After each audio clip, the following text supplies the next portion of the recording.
Hello, my dear friends. Welcome to Sweet Pea Tales. Today, you're going to meet a little dragon who is learning to fly. Oh, by the way, do you know what a dragon is? Well, my little ones, a dragon is a fabled creature belonging to mythology and fantasy. There are dragon stories in European, South American, and many cultures. A dragon is usually powerful and can look like a snake or a reptile with wings. Reptiles, are cold blooded animals like snakes, lizards, and crocodiles, which have dry, scaly skin. So let's hear about this little dragon and find out what he's up to. Long, long ago, a fierce dragon lived in a mountain cave above a village called Dragonia. Nobody had actually seen the dragon, but many people had seen the hot flames of dragon's breath that poured from the cave when anybody went too close. One day, a little boy called Jake was picking wildflowers near the cave when he stubbed his toe on what looked like a rock. "Ouch!" said the rock, which jumped up and hid behind a bigger rock.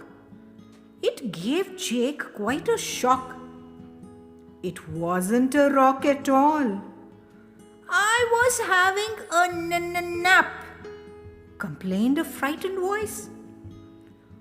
"Who are you?" asked Jake.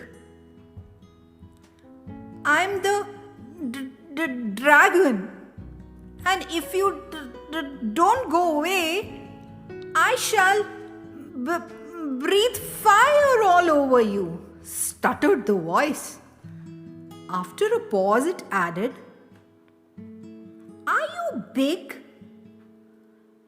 "I'm bigger than my brother," said Jake.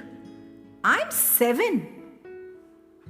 A green head with knobbles, pointed ears, and nostrils on stalks peered round the rock. "That's funny," said the dragon. "I'm 7 as well." He came out from behind the rock.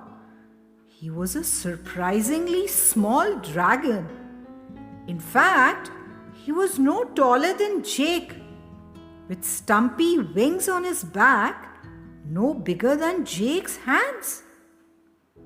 "Can you fly?" asked Jake. "I've never tried," said the dragon.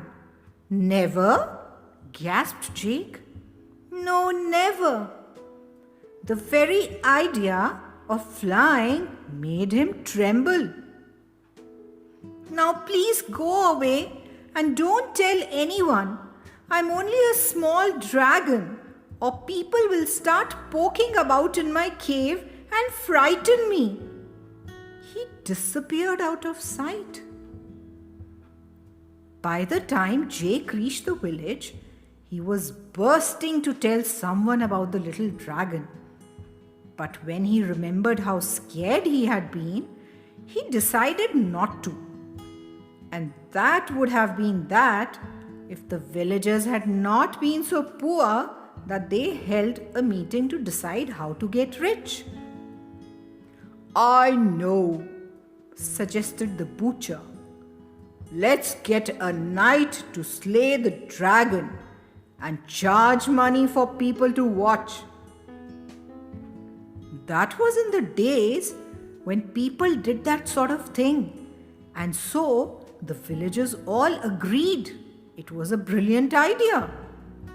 They invited the local knight to fight the dragon. You should have seen the crowd that turned up. They all cheered like mad when the knight set off up the mountain. Jake didn't see him go. He was already scurrying up the mountain to warn the dragon. Because he was in such a hurry, he didn't look where he was going and slipped.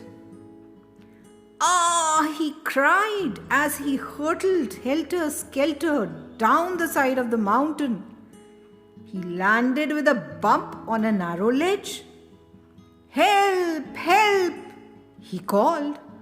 But nobody heard except the dragon, who was soon peering down at him. "Help me!" begged Jake. "What?" asked the dragon, who was quaking with fear. "How can I possibly help?" "Couldn't you flap your wings and fly to my rescue?" asked Jake. "Don't be silly, I've never flown in my life," replied the dragon. "But," pleaded Jake, "I was climbing up the mountain to warn you that a knight is coming to kill you." "Oh," said the dragon, "I'm off." Poor Jake, he was so frightened he couldn't help crying. The dragon, who had not gone very far, knew a great deal about crying. It was very lonely being a dragon and living on your own, so he cried a lot. "Please don't cry," he said, peering down at Jake again. "But I might die." "Oh dear, couldn't you climb back up?" "No," sobbed Jake. "I don't believe you've tried," said the dragon crossly. He stamped his foot so hard that the ground beneath him began to crumble and he began to fall. "Whoa!" he cried as he hurtled down the side of the mountain. "Oh!"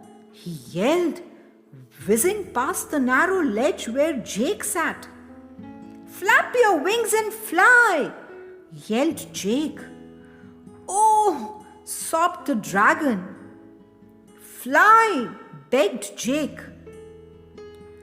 Goodness knows what made the dragon twitch his wings, but something did. The next moment he was flying. "Look, look, I can fly!"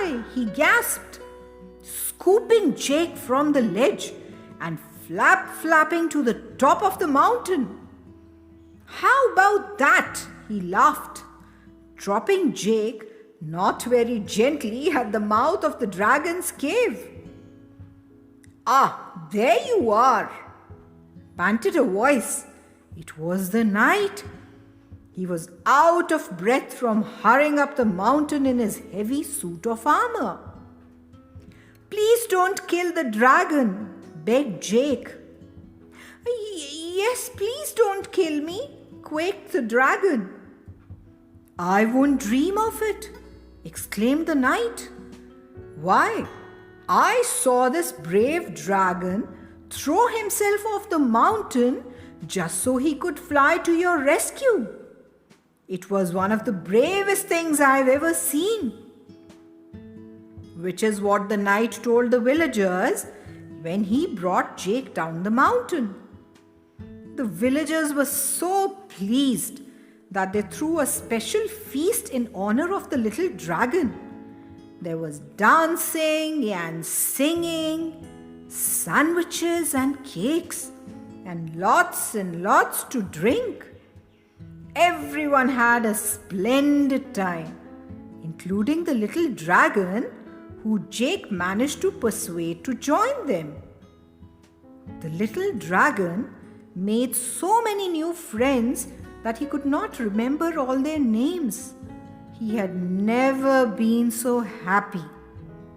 Indeed, he was so happy that he decided to share his treasure with all the villagers. For as I'm sure you know, all dragons guard over a hoard of treasure. And so, the villagers were no longer poor, and the dragon was no longer lonely, and everybody lived happily ever after. So, dear sweet peas, it took a special friend like Jake to make the dragon realize and believe in his special powers. Not only did he learn to fly, but he also ended up having lots of friends. Till we meet next, take care and keep smiling.